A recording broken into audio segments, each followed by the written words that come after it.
อุดีนะครับเป็นประธานเทียนธูปบูชาพระรัตนตรัยขอเรียนเชิญครับผมมีหรอมันมีมาได้ใส่อันนี้ติดยาก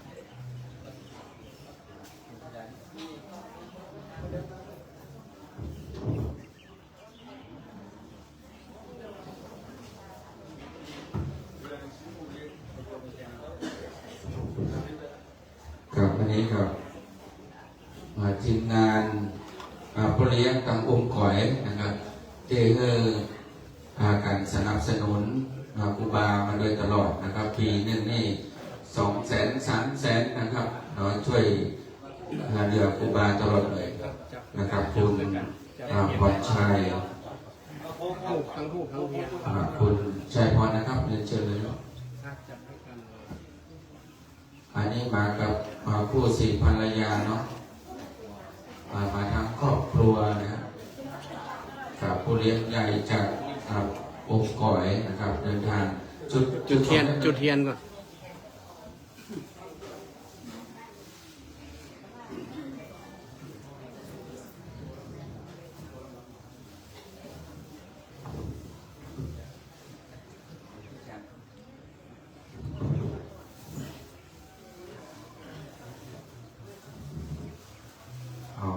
อันนี้มากับผู้สี่ภรรยาเนาะคุณธีลาเกศจรัสแสงนะครับพอเลี้ยงองค์ก่อนพี่น้องมากันหลายร้อยชีวิตเนาะวันนี้เดินทางมานะครับครับลำดับต่อไปขอเรียนเชิญคนบุญเติมพระนาลายลำไพครับจุดเทียนบูชาบารมีธรรมของครูบาเจ้าศรีวิชัยนะครับเชิญกำพูดเลยนะครับกับลำดับต่อไปขอเรียนเชิญคุณจงหาไทยอมรพัฒนาคุณนะครับพัฒนาคุณครับ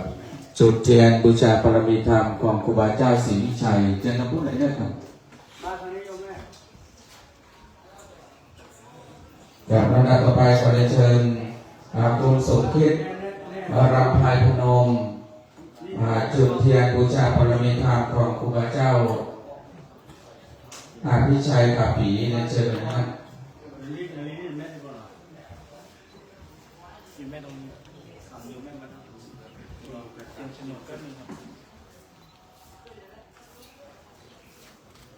ครับในเชิญคุณธีลาเกศจรัสแสงจุดเทียนบูชาบารมีธรรมครูบาเจ้าชัยยาวงศาพัฒนาเรียนเชิญครับ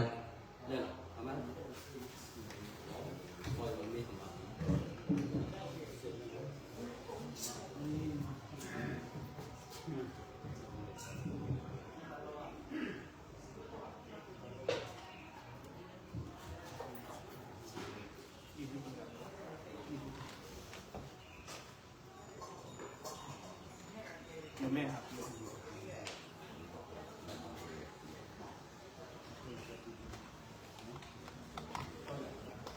จุดเลยครับจุดเลยครับ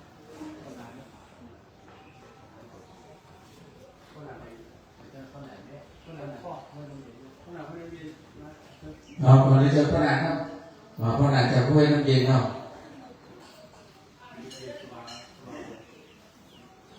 กับจุดเทียนบูชาบารมีธรรมหลวงปู่ครูบาเจ้าชัยยาวงศาพัฒนาเชิญกับพระอาจารย์จำนงพันโทเนาะกับในเชิญเลยครับ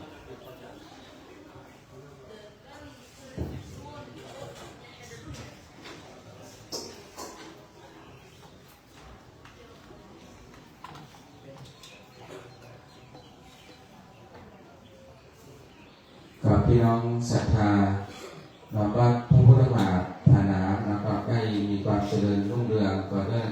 อาศัยสายบุญจากทั่วทุกสารทิศนะครับเนาะในเจ้านี้ก็เป็นที่น่าอนุโมทนานะครับที่คุณ ชัยพรอุดีพร้อมครอบครัวตลอดจนถึงพี่น้องสดาองค์ก่อยเดินทางมาเป็นเจ้าภาพเป็นประธานในการจุดเทียนธูปบูชาพระรัตนตรัยในวันนี้ก็ถือว่าเป็นเนื้อนาบุญของเราเจ้าทั้งหลายเน้อครับครับลำดับต่อไปขอเชิญพ่อจันทร์ครับ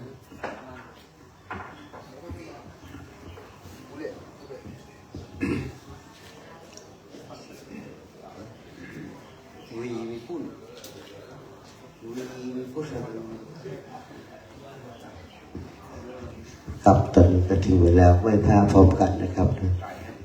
อะระหังสัมมาสัมพุทโธภควาพุทธังภควันตังอภิวาเทมิสวากขาโตภควตาธัมโมธัมมังนัมสสามิสุปฏิปันโนภควโตสาวกสังโฆสังฆังนามามิครับลำดับต่อไปก็เป็นสมาทานศีลนะครับสาธุมายังพันเตติสารเนนะสาธิปัญจังสมณกตังปัญจศีรังนิยจามาทุติยมปีมายังพันเตติสารเนนะสาธิปัญจังสมณกตังปัญจศีรังนิยจามาตาติยมปีมายังวันเตติสารเนนะสติปัจจสมณกตังปัญจศีรังนิยจามาสาธุกาสานะโมตัสสะภะคะวะโตอะระหะโตสัมมาสัมพุทธัสสะนะโมตัสสะภะคะวะโตอะระหะโตสัมมาสัมพุทธัสสะนะโมตัสสะภะคะวะโตอะระหะโตสัมมาสัมพุทธัสสะนะโมตัสสะภะคะวะโตอะระหะโตสัมมาสัมพุทธัสสะนะโมตัสสะภะคะวะโตอะระหะโตสัมมาสัมพุทธัสสะนะโมตัสสะภะคะวะโตอะระหะโตสัมมาสัมพุทธัสสะพุทธังสรณังกัจฉามิพุทธังสรณังกัจฉามิธัมมังสรณังกัจฉามิธัมมังสรณังกัจฉามิสังฆังสรณังกัจฉามิสังฆังสรณังกัจฉามิทุติยัมปิพุทธังสรณังกัจฉามิทุติยัมปิพุทธังสรณังกัจฉามิทุติยัมปิธัมมังสรณังกัจฉามิทุติยัมปิธัมมังสรณังกัจฉามิทุติยัมปิสังฆังสรณังกัจฉามิทุติยัมปิสังฆังสรณังกัจฉามิตติยัมปิพุทธังสรณังกัจฉามิตติยัมปิพุทธังสรณังกัจฉามิตติยัมปิธัมมังสรณังกัจฉามิตติยัมปิธัมมังสรณังกัจฉามิตติยัมปิสังฆังสรณังกัจฉามิตติยัมปิสังฆังสรณังกัจฉามิติสรณกัมมนังนิติตังอามาปฏิปานาติปาตาเวรมณีสิกขาปะตังสัมมาทิยามิปานาติปาตาเวรมณีสิกขาปะตังสัมมาทิยามิปาตินาทานาเวรมณีสิกขาปะตังสัมมาทิยามิอาทินาทานาเวรมณีสิกขาปะตังสัมมาทิยามิกาเมสุมิจฉาจลาเวรมณีสิกขาปะตังสัมมาทิยามิกาเมสุมิจฉาจาราเวรมณีสิกขาปะตังสัมมาทิยามิมุสาวาตาเวรมณีสิกขาปะตังสัมมาทิยามิมุสาวาทาเวรมณีสิกขาปะตังสัมมาทิยามิสุลาเวรยมัจจปมาทฐานาเวรมณีสิกขาปะตังสัมมาทิยามิสุราเมรยมัจจปมาทฐานาเวรมณีสิกขาปะตังสัมมาทิยามิอิมานิปัญจสิกขาปทานิสีเลนะสุขติยันติสีเลนะภุคสัมปตาสีเลนะนิพุตติยันติตัสมาสีลังวิโสทะเยสาธุสาธุสาธุโอกาสนามามิทุปะภุปะราชานาตินวรกิตานิยกายะโตเลวจิโตเลมโนโตเลสัจจิจาปามเตนะวะอาสัจจิจาปามเตนะวะกายกรรมเมนะวะวจีกรรมเมนะวะมโนกรรมเมนะวะอธิตตุสังอ อนาคตตุสังปัจจุปนาตุสังสัพพังตุสังขมันตุโนใส่ไปประโยคเข้าบาทนึงสาธุกาสานามามิตุภาภูภาราชาตานังโภชนาปิธิปัจจาภาติรัตานังสักกจันเตมะปุเจมะตุติยมปิจติยมปิตังโนอามากังทิการตังอัจฉยาหิกายาสุขายายาปนิปานาสังวตันตุโน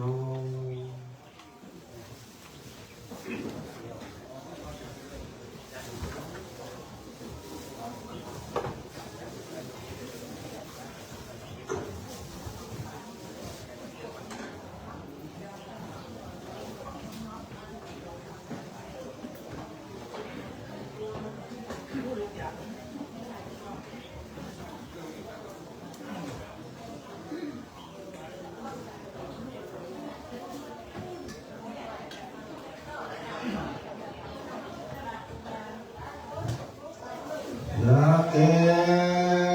กาเมตาโลเปติวิติกาตาเตตันตาลิเกยิมานิทิเประเทจักเม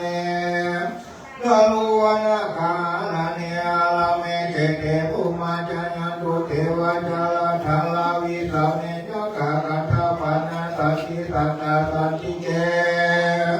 โยมเนวะวัจานังสัตตโวเมตุลนาโอ้นาโตฟังลาภูโมเตตาวงพุทธาเกตคงในนอพุทธังกุวาภาเมตายาตโยภาโลกหรือตาตังปัญญาอินทาปัญญาโภปัญญาโยวิลาลุยังไงยาตุโลกาปาคอยที่เก้าองอินมาลินทัพพะพุทธลายพงลงบางกับมีอานาตาจักขวัน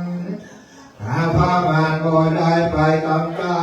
นอนว่าคุณนักน้ำพลไม้หายส่วนคุณพันกันทาไปยกกางอาลับไปเหตุที่ขาดใจลา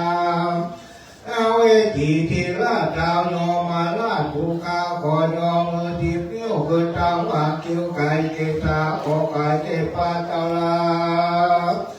เดี๋ยวยอมยังกราบไหว้วันปีขอนอนจุลีพิว่าไปเพียงโมทนาสวาลกิญาณาบุญการจิตเจ้าพัญญาจันเจ้าภูเขาเลี้ยงและเจ้าจงสูญเมียงและเจ้าวัวงามและเจ้าข้อมือเล็กและเจ้าคำเขียวเจ้าพัญญาคำเพ่งคำเงาโมลาตาตาภูเขาทำไมแล้วขอดูไม้กำจิตขีดเชียนไว้สุวรรณปตาทาลาเงินทาลาคำแล้วนำเพียงถวายแก่พญาอินทราแล้วเมื่อติตนาไข่กล้วยขอเงินนาบุญยังมีสันติงตาในลูกธรรมภาษาลาเป็นเก้าทาลาต่อเต้าเป็นปริโยสานเดชาวานโยนาสันนิสิโนวาลาโพธิโมเลมาลังสัตเถนามากัจจิวานังกัญญาโนโยโลกุตโมตังปนามามิพุทธังปะปนามามิธัมมังตังปนามามิสังฆังตังปนามามิสาธุกัสสะปฏิฆาเลปะพุทธาทิตาไหลเจ้าอนุตตาปุญญังเขเทกัจจนายวันนี้ก็เป็นวันดีวันนี้ธรรมะไปไหนไม่มีครูบาเจ้าโดนถิ่นเขาเนื้อพ้องคำลอยพระภิกษุเจ้าพระภิกษุสามเณรเจ้าตุตนตัวและมูลสัทธาภูกาทั้งหลายทุกผู้ทุกคนก็มาบังเกิดได้ยังกามาวาจาลากุศลาสังกาลิกาจิตติโดยนิพพานาทั้งเจ้าเวลานิ่งจริงได้สนุกโกควายตกแต่งแม่นอนเรามายังเขาตกดอกไม้และลำเทียนมาจากเมียนไว้ถ้าเป็นก่อนหน้าน้องการ พวกเจ้าแต่นานคาถาภูกาทั้งหลายก็ เป็นดีปะตองทิกาหาเลสปาปาลิวันตังตังไมมวลฝูงนี้ออกมาถวายโมเป็นการเดิมแก่พระทิตาหลายลาตานาเจ้าเจ้าสาภาการว่าสานีแต่ดีในที่ข้ากาลาวันนี้ก็เป็นกาลามาหุตาปีจายโยโยเนี่ยกล่าวหน่อยเลิกยอดภายตามพุทธาวหันกวายทุเพลกนาภาษาบาลีวาสาตัวกาสามายังพันเตอิมานิทุภาวุภาลาจักานังอิมาโคจานะเป็นดีปะตังตานังพิกาหาลาจัตานังสัพพะปาลิวาลกานังพุทธธรรมสังฆทานังธรรมเนรานังสังฆจังเกมาปุเจมาตุติยามิตาโตกัสสะมายังพันเตอิมานิตุปาวุปาลาจัตานังอิมังโพจานะเป็นดีปะตังตานังพิกาหาลาจัตานังสัพพะปาลิวาลกานังพุทธธรรมสังฆทานังนาสามเณรานังสังฆจังเจมาปุเจมาตาติยามิตาโตกัสสะมายังพันเตอิมานิตุปาวุภาลาจักานังอิมังโพจานะเป็นดีปะตังตานังพิกาหาลาจัตานังสัพพะปาลิวาลกานังพุทธธรรมสังฆทานังสามเณรานังสังฆจังเกมาปุเจมาพุทโธโนธัมโมโนสังโฆโนมาคังพิกาลาตังนิทายาสุขายาวานิปนาปัจจโยโหตุโน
อ้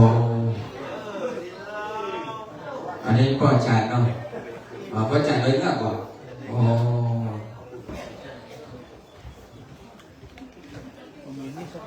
เป็นหยัง ครับตอนนี้ก็จะได้เรียนเชิญท่านผู้เกียรตินะเข้าประเคนประจำที่ก่อนเนาะจะได้เราได้ประเคนพร้อมกันนะครับลำดับแรกนะครับขอเรียนเชิญคุณชัยพรอุดีนะครับได้ประเคนพระพุทธนะครับเรียนเชิญครับนั่งรอทางหน้ากันเนอะครับครับเรียนเชิญคุณธีราเขตเจริญแสงนะครับได้ประเคนพระธรรมนะครับเรียนเชิญนะครับเดินทางมาจากกรุงก่อยเนาะมาถึงเจ้าเนี่ยโอ้บอกว่าสบายแล้วกันกลับมานอนนี่คืนนึงแล้วนะครับแล้วต่อไปนะครับขอเรียนเชิญคุณจงหาทายอมรพัฒนากุลนะครับได้เข้าประเคนครูบาเจ้าศรีวิชัยนะครับเรียนเชิญพ่อหลวงศักดิ์สิทธิ์อินตรานะครับผู้ใหญ่บ้านมันดงสักงามเฮาเนาะได้เข้าประเคนครูบาเจ้าวิชัยข่าวผีนะครับเรียนเชิญพ่อหลวงดำเนินเนตรปัญญานะครับอดีตผู้ใหญ่บ้านบ้านห้วยน้ำเย็นเนาะเข้าประเคนครูบาเจ้าชัยยะวงศาพัฒนานะครับและเรียนเชิญพ่อเล็กมุนได้นะครับได้ถวาย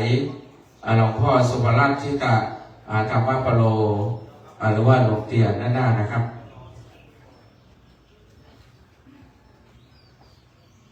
กับเรียนเชิญคุณณดงเขตจรัสแสงนะครับได้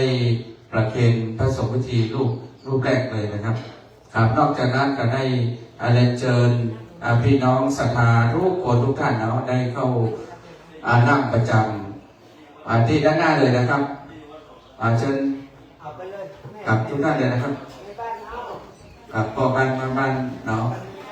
พ่อหลวงแม่หลวงนะครับ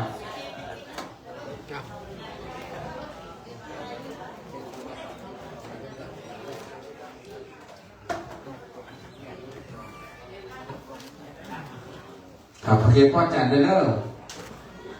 ถวายพ่ออาจารย์เกิน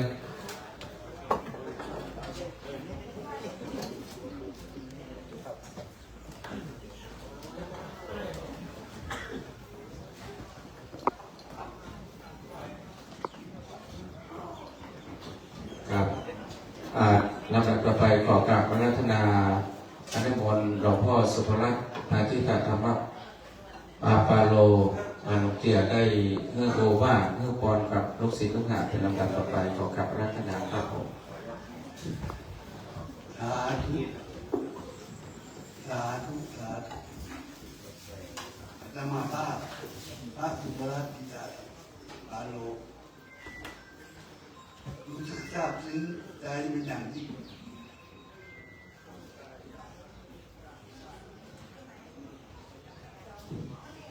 ที่ได้มาเห็น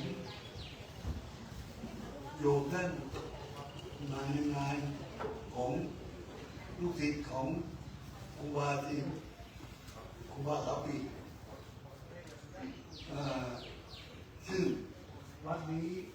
เป็นวัดที่ก่อตั้งมานานก็ทราบข่าวตามคำเล่าของญาติโยมก็ได้ทราบถึงและได้มาเห็นความเป็นจริงว่างานครั้งหนึ่งนั้นมีงานรวมกันจริง4 วัน 5 วันก็มีญาติโยมมาครบโอ้โหมาอุดหนุนมาจุดเจือก็เป็นหน้าที่น่าทราบถึงใจอย่างนี้ส่วนครูบาศรีวิชัยหรือครูบาแสงล่าครูบาเขาปีตัดมาว่าได้ทราบข่าวและได้ทราบถึง อาตมาว่าได้มาบวชอยู่ในวัดเป็นเวลาหลายสิบปี ที่อาตมาว่ามาบวชโดย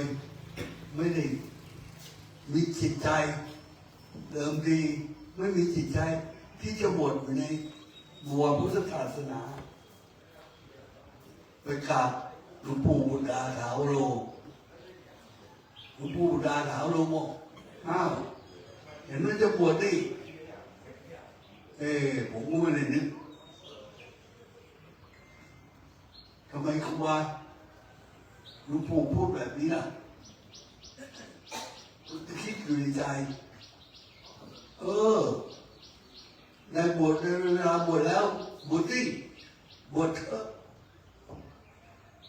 3 ครั้งที่ท่านพูดครั้งที่ 3อาตมารู้สึกดีใจเป็นอย่างยิ่งในการที่ไปกราบครูบาแล้วครูบาพูดแบบนี้ทำไมผมมีบุญเหรอที่จะบวชเพราะผมนั้นได้บวชในพระศาสนาก็ไม่เคยที่จะนึกอยากจะสึกก็บอกครูบาหลวงปู่บุตรถาวโรบอกว่าผมบวชแล้วจะอยู่ท่านเหนือนะผมไม่อยู่สิงห์เดียหลวงปู่ไม่ได้ทำไมล่ะก็ในเมื่อท่านบวชแล้วท่านไปอยู่ที่อื่นใครที่ไหนจะกลับผมบอกโอ้แล้วผมบวชมาจะย้ายไปอยู่เพราะสิงห์บุรีอาตมาภาพทราบดีแล้วว่าอาตมาภาพนั้นค้าขายไม่เคยสูงสิงกับทางสงฆ์เลยทำไมถึงไม่เป็นบวชกูบอกว่านี่ต่อไปทางสิงห์บุรีจะไม่มีผ้าให้กราบนะ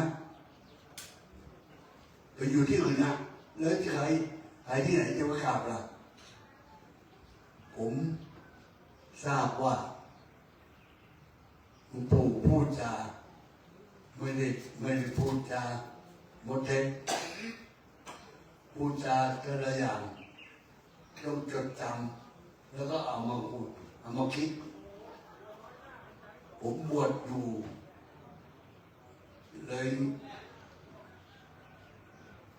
อยู่ที่สิงห์บุรีหลาย10 ปีผมไม่เคยทราบและไม่เคยจับลึงถึงญาติโยมที่ได้มาเที่ยวมางานวัดผาหนามอาตมาได้มาหลายครั้งก็รู้สึกเต็มอกเต็มใจว่าทำไมญาติโยมเยอะจังวัดโอ้ทำไมคนแถวนี้ก็เจ้าศรัทธาอาตมาภาพนึกถึงเพราะหลวงปู่ครูบาเขาปีครูบาศรีวิชัยครูบาดวงดีและครูบาแสงวงศามีทั้งท่านปฏิบัติดีประเดินชอบมันนานพอถึงเรื่องมันเยอะแยะอย่างนี้และมากันไม่ขาดสายในใจของอาตมาภาพรู้สึกเป็นเกียรติอย่างยิ่งที่ท่านได้มาเข้าวัดและท่านได้เข้าในบัวพุทธศาสนาอย่างจริงจังอย่างเช่นหลวงปู่ได้สอนไว้ว่าหากว่าเรา ไม่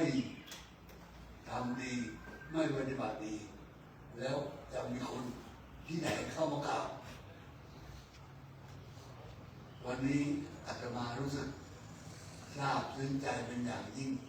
ในการที่ท่านได้มาเข้ามาวัดป่าหนามรู้สึกเป็นเกียรติและขอบพระคุณที่ท่านให้เกียรติให้เช้ามาก็มาใส่บาตรโอ้โหบาตรมีเยอะแยะเลยทำไม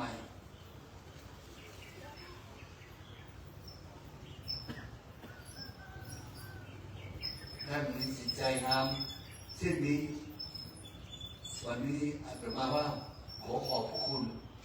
เป็นอย่างยิ่งที่ท่านได้ให้เกียรติและ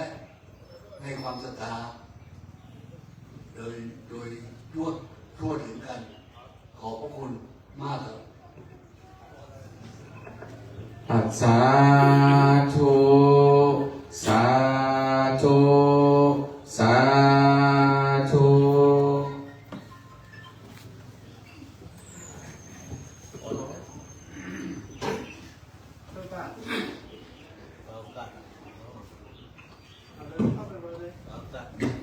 1 2 3 4การนี้สัต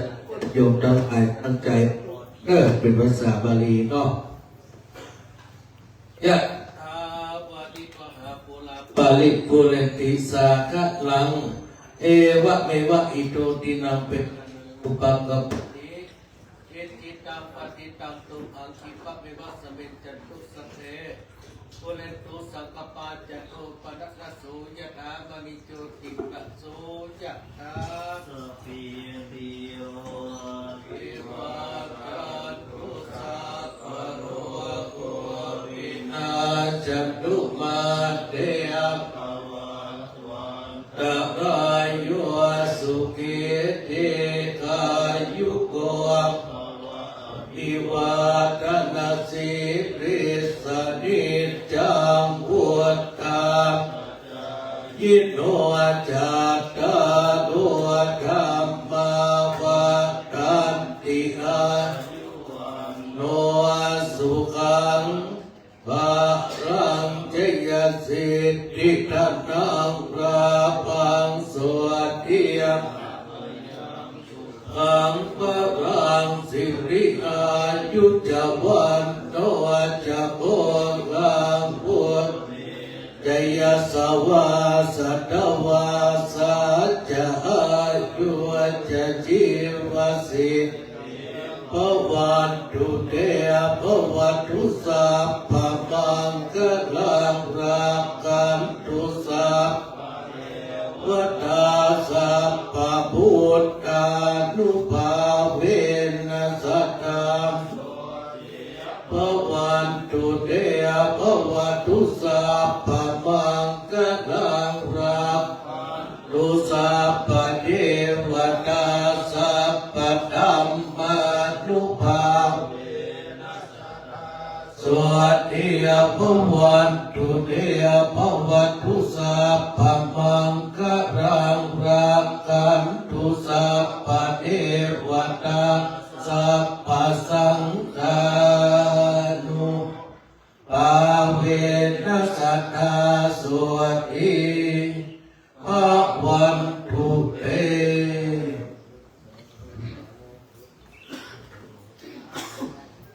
ครับนับ สุดท้ายเราช่วงเช้านี้เราได้ทำบุญตักบาตรเสร็จสิ้นไปเนาะหลังจากนี้ก็ขอเชิญสถานเราไปรับประทานอาหารที่โรงครัวเนาะโดยเฉพาะพี่น้องทางห้วยแห่งก็ดีห้วยน้ำเย็นเฮาก็ดีเนาะหลายบ้านหลายจอมที่มาร่วมงานเนาะก็เชิญไปรับประทานอาหารที่โรงครัวแล้วหลังจากนั้นเวลาประมาณ9 โมงกว่าเนาะเราก็จะได้เริ่มพิธีสวดมาติกาที่หอพระศพก็ขอแจ้งสถานทั้งหลายเพื่อเข้าผู้ทำดีสำหรับพระสงฆ์ก็ขอนิมนต์ไปต่างลงต่างพระทหารเจ้าที่โรงครัวเนื่องจาก ว่าทางวัดเราได้การที่โรงครัวเนาะสามารถไปที่โรงครัวโรงทานได้เลยเนาะ